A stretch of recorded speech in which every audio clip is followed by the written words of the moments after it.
G'day, welcome back. This is the next video in my series on corresponding squares, and today I've got a really interesting one by the former world chess champion Max Euwe from 1924, and it's got a couple of extra features to the corresponding squares setup, which I found particularly fascinating, and particularly since I came across this one in Arves.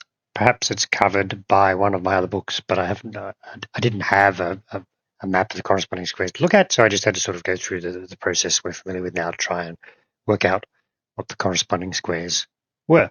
Okay, so I don't think Max Euwe needs much of an introduction, but I'm going to do that anyway. We've encountered him already in one of my earlier series, World Chess Championship Blunders, when he won the World Chess Championship in 1935 and then surrendered it in 1937, which across to the capture screen.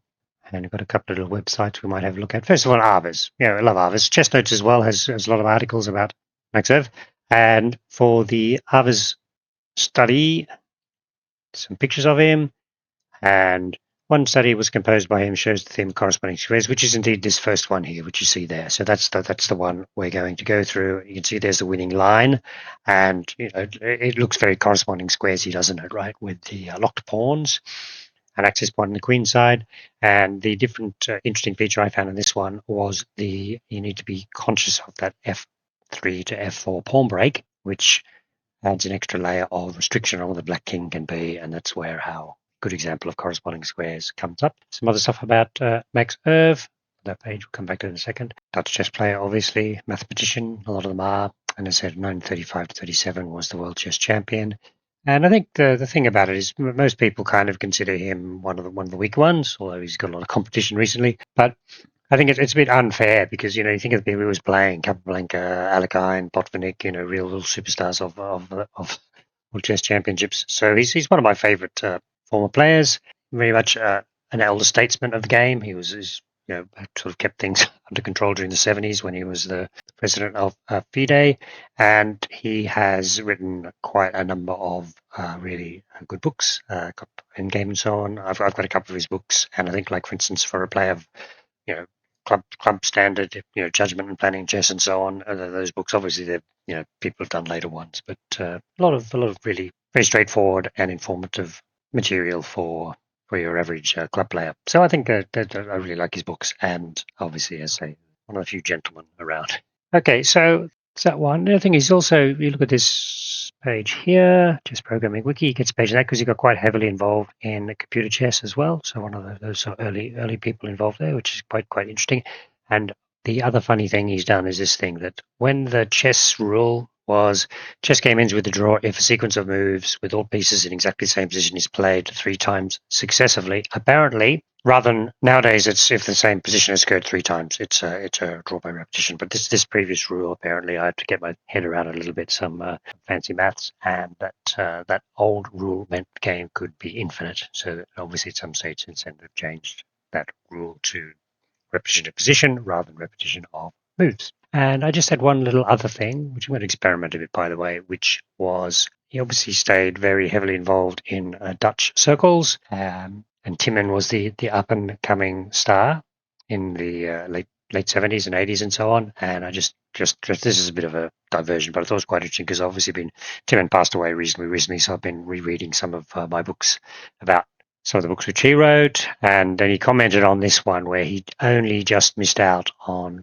getting to the candidates in 1979, and you can see there was 2 interzonals, Tal Poilagevsky, a Joran from the Riga interzonal, and then Portish, Petrosian, and Ubina from the Rio de Janeiro interzonal, and Jan Timman just missed out by half a point, and obviously he's a bit disappointed by that performance. But he got support. I just thought it was quite interesting.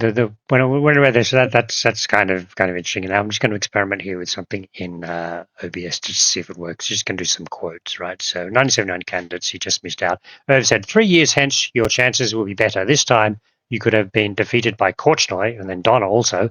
You would have never got past those 3, Korchnoi, Spassky, and Tal. And actually, Timman rejected that, but to be honest, you can see both of these people supporting their countrymen, and the idea being, look, it was really strong field, which obviously it was late in 1979, and you'll do better next time.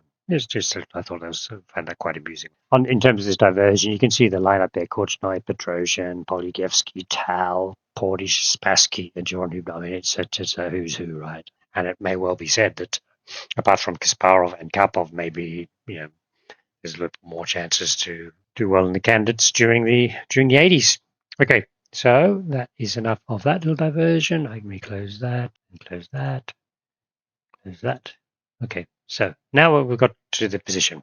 I think there were two things we're going to have to sort of investigate here. One of them is the Queenside and how that restricts where the black king should be, and the other one is this pawn break. In fact, maybe we'll do the pawn break first, just to see how it works. I think I've coded up. Let's have a look. Push the pawn. It doesn't work in this situation, but let's just have a look. And I think you can satisfy yourself that you can't allow the pawn to advance. So you end up with this position. And, I've marked the key squares here. In fact, I really found this interesting because this is that don't touch formation where you actually don't want to be the person moving up in a lot of situations, because you'll end up losing your pawn if the other side can then move up. And I've highlighted that there is key square on both sides, and you don't want to go there if the other side can. For instance, white doesn't want to go f3 if black can move to g5.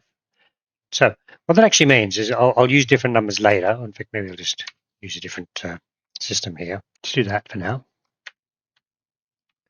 So what you're really saying is that when white plays f4, black has to be on one of those squares somehow. And you see that structure of the squares is enforced by the queenside break possibilities. And then we can work backwards from knowing that when white is on e2, f2, or g2, then black has to be on f6, g6, or h6. So that's the impact of the pawn break possibilities, right? Let's go back to the start again. And then, so let's start making that. I think we've got enough sort of information to work with. We'll just leave the kings where they are at the moment. Now, on the queenside break concept, you cannot let the white king get to there.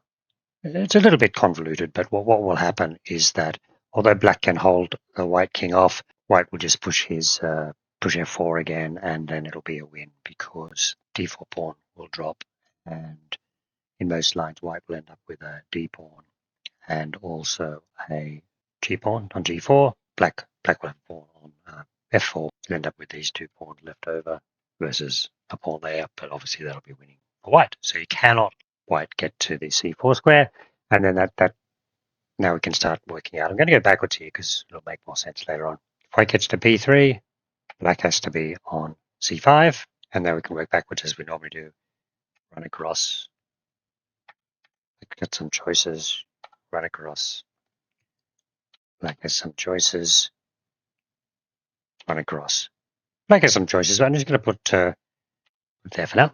Now what we do is we combine it with what we just said, is that black has to be covering e2, f2, or g2 with f6, g6, or h6. So we will just continue square 5, square 5, square 4, square 4. So that's given us the setup which we want for doing corresponding squares. Quite, I think it's fairly clear that that's what's going on. Now we just do our normal mapping thing, right? So that if you're on f1, you can go to those three squares, and there's only one square which gives you the same possibilities. Goes away. So now we know that f1 corresponds to g7. Okay, the next square we need to think about is g1. And you can see g1 goes to a square marked 3, a square marked 4, or a square marked 5, right? So if we call this square 1, square 2 disappeared in my analysis, then you actually be on either of those squares, right? And I think the important thing to note is those squares are not connected, but you can be on either of those squares. And I think actually also, I haven't done it later, but I think f1, square 1. And now we can see what's going on, that because of the bad position of the black king, what's the winning move with the white king going to be? Yeah, that's right. It's move on to the square marked 1. So let's go through that winning line provided by Arves. So it'll be king g1. Don't worry, it'll come back. King g7, and then king f1. Obviously, you've got to match the square which black's onto, and then I will just continue the line. So Unfortunately, black. Oh, we seem to have lost. Black was on a square marked 3. He has to go to some other square, so he's got a square marked 1. White can go to this square. I don't know why my lines aren't working. Okay. Now what's black going to do? Square marked 7, so we won't go that way. We'll just go back to this square marked 2 or 5, but actually the same thing. And then black can't get there. Let's say he goes back to that square. So black is now covering the pawn break. Can't do the pawn break this move. So one more side step. Now this is the where black gets tripped up. He either runs the queen side now to cover the queen side, but he will not be covering the pawn break, or he stays to cover the pawn break. Let's see which way. Irv said, let's cover the queen side. So now we do pawn break exactly the right time, because we can move up after everything's exchanged, right? Because black needed to get to that square. Can't get to that square. And he can still hold his pawn, but now he uses the g pawn as decoy and resigns. Obviously, all the pawns are going to drop. Okay, so I thought that was really interesting. It was combining not just a queenside breakthrough possibility, but also with the pawn break on the king side, which gave it a bit more flavor versus some of those more static situations, which are all very so good. The Lococks, Lasker Icom, also, I think they're all great fun, but this one had a slightly different flavor to it. Okay, so I'm going to do one more thing before I depart. Is that I've been just fiddling around with different ways of showing, where the centers of this corresponding squares development, or at least, pawn endgames, pawn endgame composers has been.